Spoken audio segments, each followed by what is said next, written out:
சகோதரர்களே நல்லா பாருங்கள் இன்ஷா அல்லாஹ். இது நித்திய கல்யாணி பூ நம்ம வீட்டிலேயே வளர்க்கலாம்.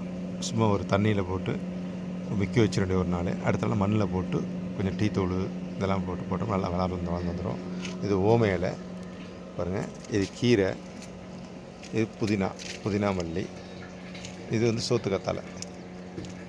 இந்த பொருளெல்லாம் எடுத்து என்ன செய்யணும், வீட்டு மாடியில் லைட்டாக மேலே கூரமே போட்டு, இல்லைனா நம்ம வந்து வாடகைக்கு இருக்க வீடு, இல்லைனா வேலை செய்கிற இடத்துல எங்கேயா வெளியே வேலை செய்வோங்க, இதெல்லாம் செடிகளை வளர்க்குறது நல்லது. புதினா தேவைப்பட்டால் புதினா எடுத்துக்கலாம், மல்லி தேவைப்பட்டால் மல்லி எடுத்துக்கலாம், நித்திய கல்யாணி பூ தேவைப்பட்டால் நித்திய கல்யாணி எடுத்துக்கலாம், கீரை தேவைப்பட்டால் கீரை எடுத்துக்கலாம்.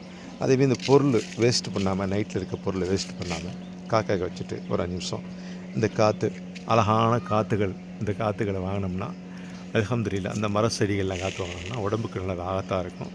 காலையில் அதிகாலையில் எந்திரிக்கிறது ஒரு உடம்பில் வந்து ஒரு சூரியன் வந்து மேலே படும்போது நல்லா ஒரு ஆரோக்கியத்தில் இருக்கலாம். நம்ம வந்து உடம்பு வந்து நல்லா நீர் சத்து கிடைக்கும். காலையிலேயே தண்ணி குடிக்கிறது நல்லது இன்ஷா அல்லாஹ். அஸ்ஸலாமு அலைக்கும் வரஹ்மத்துல்லாஹி. லைக் பண்ணுங்கள், ஷேர் பண்ணுங்கள்.